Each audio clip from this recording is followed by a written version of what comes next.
Bismillahirrahmanirrahim. Assalamualaikum warahmatullahi wabarakatuh. Salam sejahtera bagi kita semua. Salam jumpa saya ucapkan kepada mahasiswa-mahasiswi PG PAUD Universitas Terbuka yang saya banggakan. Saudara mahasiswa yang berbahagia, perkenalkan saya Yuyun Ayu Lestari MPD, tutor Tuton untuk MK untuk mata kuliah dasar-dasar matematika dan sains dengan kode SPAD 4209. Mata kuliah ini terdiri dari 8 sesi, dan 8 sesi ini terdiri dari 3 tugas yang wajib teman-teman mahasiswa kerjakan, yakni tugas 1 pada sesi 3, tugas 2 pada sesi 5, dan tugas 3 pada sesi 7. Nah, setiap mengerjakan tugas dilarang keras untuk melakukan plagiasi atau copy paste ataupun copy paste punya teman-teman mahasiswa lain atau copy paste dari ChatGPT dan sebagainya. Jangan lupa untuk membaca modul dan aktif dalam forum diskusi, mengerjakan tugas serta mengerjakan kuis yang telah disediakan.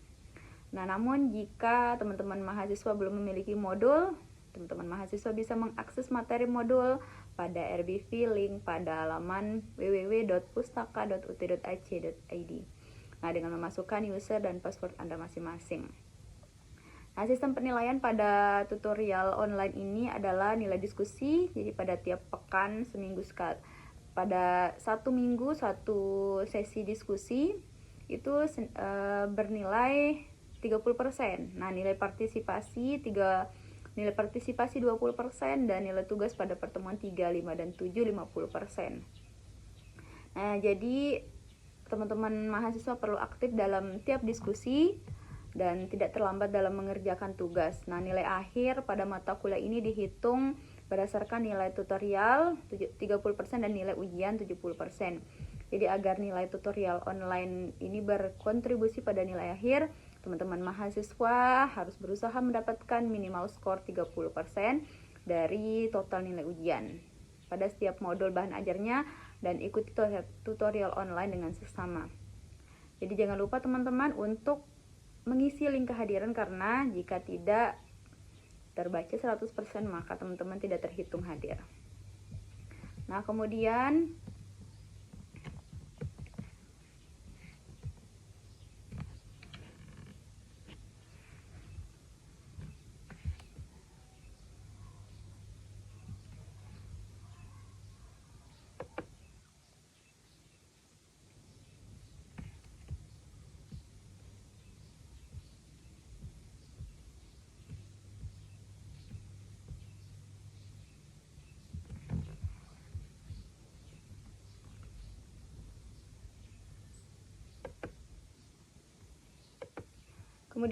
pada sesi pendahuluan teman-teman sudah melakukan perkenalan karena saya masuk di minggu ketiga, sudah masuk ke tugas 1. Jadi saya belum sempat berkenalan secara lebih awal. Nah, berikut saya paparkan sedikit terkait dengan rancangan aktivitas tutorial RAT program studi pendidikan guru pendidikan anak usia dini. Jadi dengan kode mata kuliah 4305.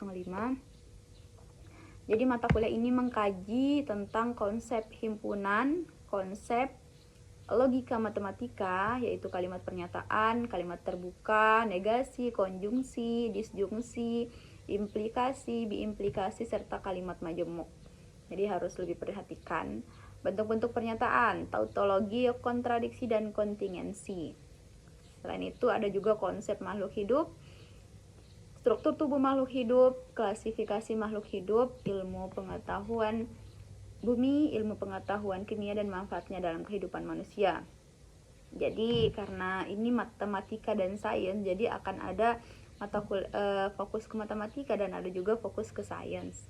Mata kuliah ini bermanfaat untuk memberikan pengetahuan tentang dasar-dasar matematika dan sains bagi guru PAUD. Strategi pembelajaran yang digunakan adalah diskusi dan presentasi yang dilakukan secara tatap muka maupun pembelajaran online.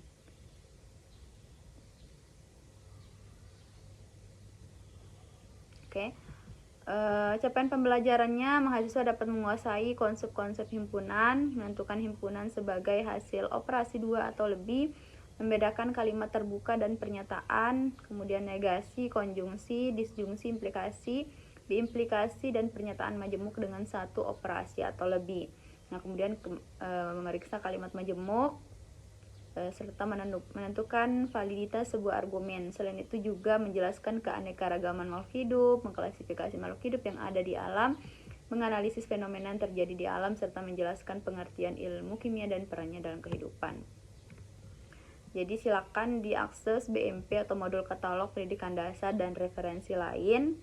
Jadi saya berharap setiap pengerjaan diskusi maupun tugas teman-teman menyertakan sumber referensi yang teman-teman gunakan dalam pengerjaan tersebut.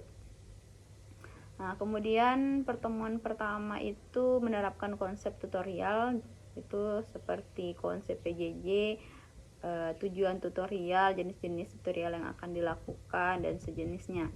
Nah, kemudian untuk minggu kedua kita masuk ke konsep himpunan, yaitu himpunan dan macam-macamnya, ada diagram Venn, operasi himpunan, dan sifat-sifatnya.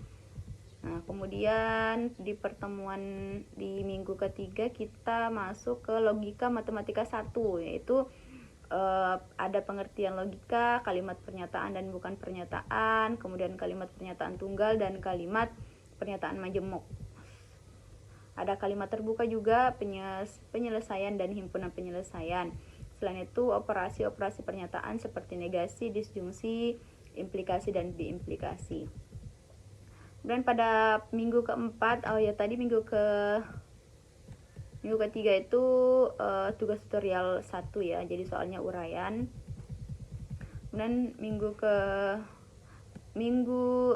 tugas tutorial tugas 1, tugas 2, dan tugas 3 itu dilaksanakan masing-masing selama 2 minggu. Jadi setelah masuk minggu keempat, di diskusi keempat, teman-teman masih ada waktu untuk mengerjakan tugas 1.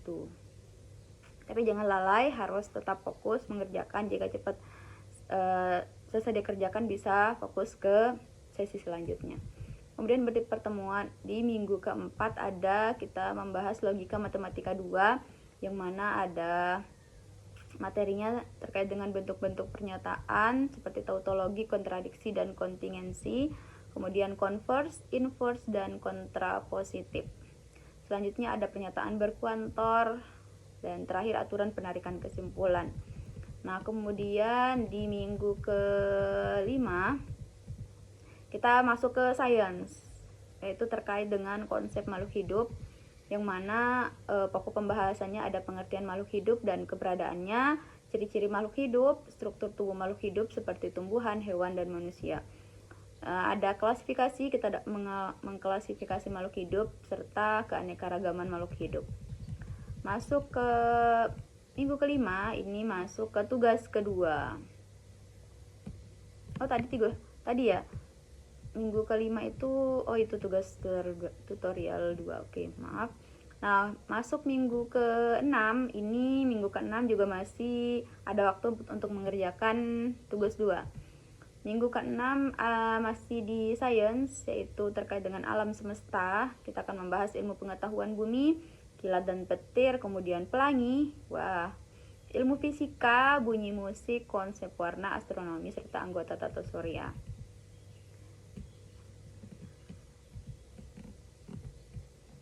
Kemudian di pertemuan di minggu ke-7, ini tugas tutorial ketiga ya. Jadi kita akan membahas ilmu kimia. Jadi ada pengertian kimia, peran ilmu kimia dalam kehidupan manusia, peran ilmu kimia dengan pengembangan ilmu pengetahuan dan teknologi, kemudian bahan kimia yang terdapat di sekitar manusia, bahan kimia dalam makanan, serta materi dan perubahannya. Itu masih sampai akhir ya, tugas 3 itu bisa dikerjakan sampai akhir tutorial. Masuk ke sesi terakhir, yaitu sesi 8. Itu terkait dengan minggu ke-8, terkait dengan keseluruhan pokok pembahasan yang ada dalam BMP. Jadi kita membahas ulang lagi keseluruhan sub pokok bahasan yang ada dalam buku materi pokok. Itu diskusi, tugas partisipasi, Kemudian itu masih di sampai terakhir kita teman-teman mahasiswa masih ada waktu mengerjakan tugas 3. Nah, kemudian hanya itu sih teman-teman, sedikit motivasi untuk teman-teman semua, karena kita semua di sini masih belajar, saya pun masih belajar, teman-teman masih belajar. Tanggung jawab kalian, tanggung jawab saya, tanggung jawab kalian mengerjakan tugas, memahami materi, dan saya memberikan nilai, memberikan feedback, memberikan saran, masukan, dan sebagainya. Silakan, saya sudah menyediakan grup. Kalaupun ada yang mau menghubungi lewat WA, bisa menghubungi saya melalui grup juga atau melalui email. Nanti saya sertakan nomor WA. Tapi sudah saya buat grup di e-learning. Silakan ditanyakan di sana sebelum mengerjakan. Jangan lupa yang sudah saya katakan, sertakan sumber referensi agar nilainya bisa maksimal dan jawaban yang diberikan juga lebih akurat. Kemudian selalu saya ingatkan untuk tidak plagiasi, karena itu merupakan larangan terbesar di dalam pengerjaan tutorial online. Hindari plagiasi, mengcopy paste langsung dari GPT. Silakan melihat dari GPT atau internet dari web lain, tapi ubah dalam bahasa sendiri yang lebih mudah dipahami oleh tutor. Kemudian dilarang juga untuk mengcopy paste jawaban temannya, jadi tidak boleh. Silahkan berkarya sendiri, memotivasi diri sendiri untuk selalu mengerjakan dengan baik, mengisi link kehadiran. Kemudian selalu berdoa teman-teman, semoga dilancarkan, disehatkan, agar tidak ada satu sesi pun yang ketinggalan atau terlambat dikerjakan sehingga due-date-nya habis. Jadi akan selalu saya pantau, akan selalu saya ingatkan di grup sebisa saya. Tolong sama-sama saling bekerja sama. Semoga tutorial online ini bisa berjalan seperti yang kita inginkan. Mungkin hanya itu teman-teman. Semoga kita semua sehat selalu dan diberikan semangat setiap harinya. Oke, terima kasih. Selamat mengerjakan tutorial online sampai akhir. Maaf saya masuk di tengah-tengah menggantikan tutor lain, tidak apa-apa. Saya akan semaksimal mungkin membersamai teman-teman semua. Terima kasih teman-teman semua, selamat sukses. Terima kasih. Wassalamualaikum warahmatullahi wabarakatuh.